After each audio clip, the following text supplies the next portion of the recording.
Hey everyone, welcome to Isha spicy tasty world. എല്ലാവർക്കും നമസ്കാരം. ഇന്ന് നമ്മൾ തയ്യാറാക്കുന്നത് ഒരു അടിപൊളി ടേസ്റ്റി ആയിട്ടുള്ളൊരു ദാൽ പൂരിയാണ്. ഇതിൻ്റെ ഒപ്പത്തിൽ തന്നെ കഴിക്കാൻ പറ്റിയ ഒരു കടലപ്പരിപ്പിൻ്റെ അടിപൊളി കറിയും കൂടെയാണ് തയ്യാറാക്കുന്നത്. അപ്പം റെസിപ്പി എല്ലാവരും സ്കിപ്പ് ചെയ്യാതെ കാണണം കേട്ടോ.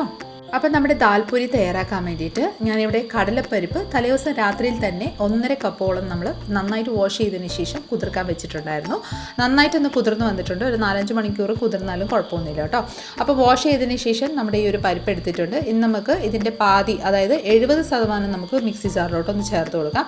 ബാക്കി ഭാഗം നമുക്ക് കറിയായിട്ട് തയ്യാറാക്കാം. അതിനായിട്ട് അപ്പം നമ്മുടെ ഈ ഒരു കടലപ്പരിപ്പ് മിക്സി ജാറിലോട്ടൊന്ന് ചേർത്ത് കൊടുക്കുന്നുണ്ട്. ഇനി നമുക്കിതിലോട്ട് ഒരു 4-5 വെളുത്തുള്ളിയും ഒരു കുഞ്ഞു പീസ് ഇഞ്ചിയും കൂടെ ചേർത്ത് കൊടുക്കാം. വെളുത്തുള്ളി താല്പര്യമില്ലാത്തവർ സ്കിപ്പ് ചെയ്തോളൂ കേട്ടോ. ശേഷം നമുക്കിതിലോട്ട് ഒരു 5-6 കുരുമുളകും കൂടെ ചേർത്ത് കൊടുക്കാം. അതിനുശേഷം ഒരു 2 ഗ്രാമ്പും കൂടെ ചേർത്ത് കൊടുക്കാം. ഈ വക ചേർത്തതിന് ശേഷം നമുക്കിതിലോട്ട് 1 ടീസ്പൂണ് ജീരകം, 1 ടീസ്പൂണ് കസ്തൂരി മേത്തിയും കൂടെ ചേർത്ത് കൊടുക്കാം. നല്ല ഫ്ലേവറും നല്ല ടേസ്റ്റാണ് നമ്മുടെ കസ്തൂരി മേത്തിയൊക്കെ ചേർക്കുമ്പം. ശേഷം ഒരു 1/4 ടീസ്പൂണ് കായപ്പൊടിയും 1/4 ടീസ്പൂൺ മഞ്ഞൾപ്പൊടിയും കൂടെ ചേർത്ത് കൊടുത്തതിന് ശേഷം ഒരു 3 ടേബിൾ സ്പൂണ് വെള്ളവും കൂടെ ചേർത്ത് നല്ല ഫൈൻ പേസ്റ്റാക്കി നമുക്ക് ഇതൊന്ന് അരച്ചെടുക്കാം. ശകലം പോലും തരിതരിപ്പില്ലാതെ നല്ല ഫൈനായിട്ടാണ് നമ്മൾ ഇതൊന്ന് അരച്ചെടുക്കുന്നത്. അപ്പോൾ ഇതാ നോക്കിക്കോളൂ, നല്ല ഫൈനായിട്ട് തന്നെ അരഞ്ഞെടുത്തിട്ടുണ്ട്. ഒരു തരിതരിപ്പ് പോലും ഇല്ലാതെ നന്നായിട്ട് ഫൈനായിട്ട് തന്നെ അരച്ചെടുത്തിട്ടുണ്ട്.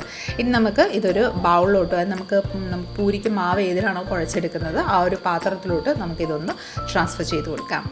ഇന്ന് നമ്മുടെ പൂരി നല്ല ക്രിസ്പിയും നമ്മൾ വീർത്ത് വരുന്നതിന് ശേഷം നന്നായിട്ട് ക്രിസ്പി ആയിട്ട് തന്നെ ഇരിക്കാൻ വേണ്ടിയിട്ട് നമുക്ക് റവ ചേർത്ത് കൊടുക്കുന്നുണ്ട്. ഞാനൊരു 4 ടേബിൾ സ്പൂൺ റവ ചേർത്ത് കൊടുത്തതിന് ശേഷം നന്നായിട്ടൊന്ന് മിക്സ് ചെയ്ത് കൊടുക്കുന്നുണ്ട് കേട്ടോ. ഇനി നമുക്കിതിലോട്ട് ഗോതമ്പ് മാവ് ആഡ് ചെയ്ത് കൊടുക്കാം. ഗോതമ്പ് മാവ് ആദ്യം അധികം ചേർക്കാതെ തന്നെ ആവശ്യമനുസരിച്ച് കുറച്ച് ചേർത്തതിന് ശേഷം നമുക്ക് ബാക്കി പിന്നെ ആവശ്യമുണ്ടെങ്കിൽ നമുക്കൊന്ന് ചേർത്ത് കൊടുക്കാം. നമ്മൾ വെള്ളം യൂസ് ചെയ്യാണ്ട് ഈ ഒരു പേസ്റ്റിൽ തന്നെ നന്നായിട്ടൊന്ന് കുഴച്ചെടുക്കുന്നതാണ് കേട്ടോ. അപ്പം ഞാനൊരു 4-5 സ്പൂണ്, അതായത് ആ ഒരു സ്പൂൺ വെച്ച അളവിൻ്റെ അനുസരിച്ച്, അപ്പം നിങ്ങൾ അതിനനുസരിച്ച് ചേർത്തോളൂ കേട്ടോ. അതുപോലെ മാവൊന്ന് ചേർത്ത് കൊടുത്തിട്ടുണ്ട്. ഇനി നമുക്കിതിലോട്ട് ഒരു ആവശ്യമനുസരിച്ച് ഉപ്പ് ചേർത്ത് കൊടുത്തിട്ടുണ്ട്. ശേഷം നമുക്കിതിലോട്ട് 1 ടീസ്പൂണ് അയമോദകം കൈമ വെച്ചിട്ട് നന്നായിട്ട് ഇതുപോലെ ഒന്ന് ക്രഷ് ചെയ്തതിന് ശേഷം ആഡ് ചെയ്ത് കൊടുക്കാം. ശേഷം നമുക്കിതിലോട്ട് ഒരു 2 ടീസ്പൂണ് നമ്മുടെ ഓയിലൊന്ന് ചേർത്ത് കൊടുക്കാം. സൺഫ്ലവർ ഓയിലാണ് ഞാൻ ചേർത്ത് കൊടുത്തേക്കുന്നത്. ഇനി ഒരു സ്പൂൺ വെച്ച് നന്നായിട്ടൊന്ന് മിക്സ് ചെയ്തതിന് ശേഷം നമുക്ക് കൈ കൊണ്ട് ഇത് നന്നായിട്ടൊരു മീഡിയം സോഫ്റ്റും ആയിട്ട് നമുക്ക് കുഴച്ചെടുക്കാം. അധികം ലൂസും അല്ല അധികം ഹാർഡും അല്ലാത്ത ടെക്സ്ചറിൽ നമുക്കിതൊന്ന് കുഴച്ചെടുക്കാം കേട്ടോ. അപ്പോൾ ഇതാ നോക്കിക്കോളൂ, നല്ല മീഡിയം സോഫ്റ്റ്നെസ്സിൽ നന്നായിട്ടൊന്ന് കുഴച്ചെടുത്തിട്ടുണ്ട്. ഇനി നന്നായിട്ട് കുഴച്ചതിന് ശേഷം ഇതിൻ്റെ മേലെ നമുക്ക് കുറച്ച് ഓയിലൊന്ന് തടവി കൊടുക്കാം. ഇനി നമുക്ക് ലിഡിറ്റ് ക്ലോസ് ചെയ്ത് ഒരു 10-15 മിനിറ്റ് നന്നായിട്ടൊന്ന് റെസ്റ്റിന് വേണ്ടിയിട്ട് ഒന്ന് വെച്ച് കൊടുക്കാം. അപ്പോൾ നമുക്കിനി കറി തയ്യാറാക്കാം. അതിനായിട്ട് കുറച്ച് മസാല ഒന്ന് തയ്യാറാക്കാം. അതിനായിട്ട് ഒരു മിക്സി ജാർ എടുത്തിട്ടുണ്ട്. അതിലോട്ട് ഒരു പച്ചമുളക്, ഒരു കുഞ്ഞ് പീസ് ഇഞ്ചി ചേർത്ത് കൊടുത്തിട്ടുണ്ട്.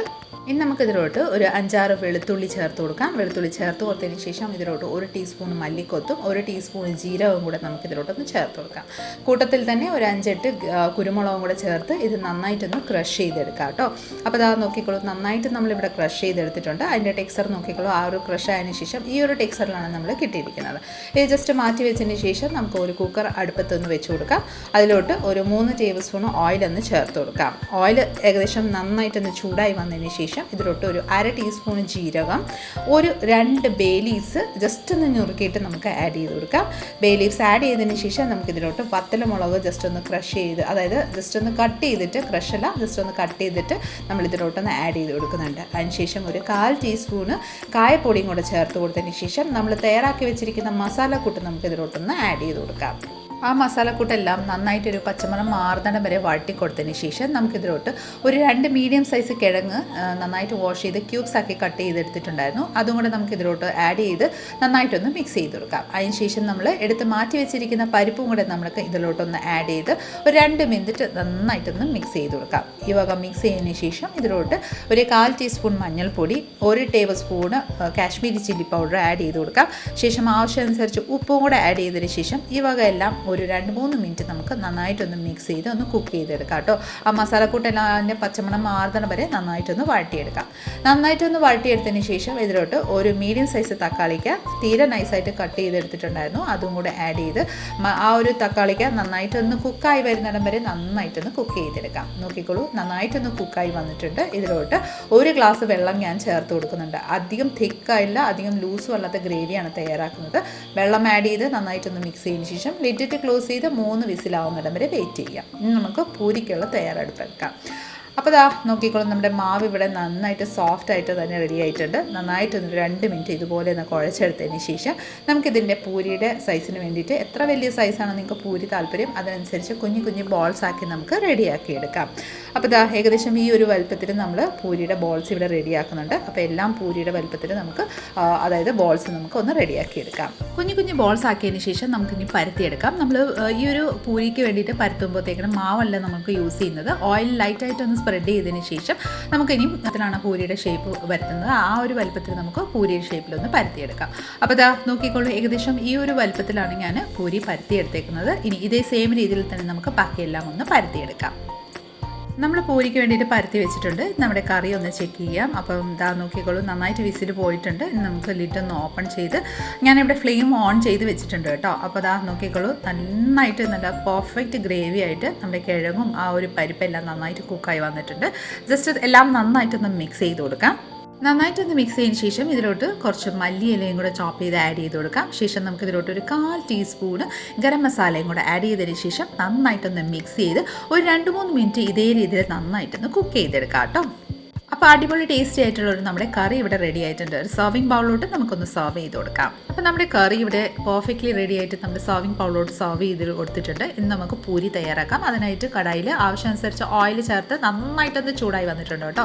അല്ല ഹൈ ഫ്ലെയിമിൽ തന്നെ വെച്ച് നമുക്ക് ഓരോ പൂരി നമുക്ക് ഇതിലോട്ട് ഒന്ന് ആഡ് ചെയ്തതിന് ശേഷം ഒരു സ്പൂണോ വെച്ച് അല്ലെങ്കിൽ സ്പാച്ചില വെച്ച് ഇതുപോലെ മേളിൽ നന്നായിട്ടൊന്ന് ലൈറ്റായിട്ടൊന്ന് പ്രസ് ചെയ്ത് കൊടുക്കുമ്പോഴത്തേക്കിന് നന്നായിട്ട് ഇതുപോലെ വീർത്ത് നല്ല പെർഫെക്റ്റ് പൂരിയായിട്ട് റെഡി ആയി കിട്ടും കേട്ടോ. അപ്പോൾ ഇതേ രീതിയിൽ തന്നെ ബലൂൺ പോലെ തന്നെ വീർത്ത് നമ്മൾ എത്ര നേരം കഴിഞ്ഞാലും അതേ രീതിയിൽ തന്നെ ഇരിക്കും കേട്ടോ. അപ്പോൾ ഇതേ രീതിയിൽ തന്നെ നമുക്ക് ബാക്കി എല്ലാം പൂരീസ് എന്ന് റെഡിയാക്കി എടുക്കാം. അപ്പോൾ ഇതാ അടിപൊളി ടേസ്റ്റി ആയിട്ടുള്ളൊരു പൂരീസ് എല്ലാം ഞാനിവിടെ റെഡിയാക്കി വെച്ചിട്ടുണ്ട്. നോക്കിക്കോളൂ, എല്ലാം ബലൂൺ പോലെ വീർത്ത് അതേമാതിരി തന്നെ നമുക്ക് പെർഫെക്റ്റ്ലി റെഡി ആയിട്ട് തന്നെ ഇരിക്കുന്നത്, ഒന്നും പോലും പതിഞ്ഞ് പോയിട്ടില്ല. അപ്പം നമുക്ക് ഒരു സർവിങ് പ്ലേറ്റിലോട്ട് നമുക്ക് പൂരി ഒന്ന് സെറ്റ് ചെയ്ത് കൊടുക്കാം. അപ്പോൾ ആ പ്ലേറ്റിലോട്ട് ഞാൻ പൂരി എടുത്ത് വെച്ചിട്ടുണ്ട്. ഒരു ബൗളിലോട്ട് നമ്മുടെ അടിപൊളി ടേസ്റ്റി ആയിട്ടുള്ള ഒരു കറിയും കൂടെ റെഡിയാക്കിയിട്ടുണ്ട്. ഈ ഒരു കറി നമ്മുടെ ഈ ഒരു പൂരിക്ക് പെർഫെക്റ്റ് നല്ല സൂപ്പർ കോമ്പിനേഷനാണ് കേട്ടോ. അപ്പോൾ തീർച്ചയായിട്ടും എല്ലാവരും ഒന്ന് ട്രൈ ചെയ്ത് നോക്കിക്കോളൂ, നിങ്ങൾക്ക് എല്ലാവർക്കും ഇഷ്ടപ്പെടുന്നതായിരിക്കും. നമ്മുടെ ഇന്നത്തെ റെസിപ്പി നിങ്ങൾക്ക് എല്ലാവർക്കും ഇഷ്ടമായി വിചാരിക്കുന്നു. ഇഷ്ടമായിട്ടുണ്ടെങ്കിൽ ലൈക്ക് ചെയ്ത് ഫാമിലി മെമ്പേഴ്സിനും റിലേറ്റീവ്സിനും ഫ്രണ്ട്സിനും എല്ലാവർക്കും ഒന്ന് ഷെയർ ചെയ്ത് നമ്മളെ മാക്സിമം ഒന്ന് സപ്പോർട്ട് ചെയ്തേക്കണേ. അടുത്ത നല്ലൊരു റെസിപ്പിയും കൊണ്ട് വരുന്നവരെ എല്ലാവരും stay tune, be happy and keep smiling. Thank you for watching and bye bye.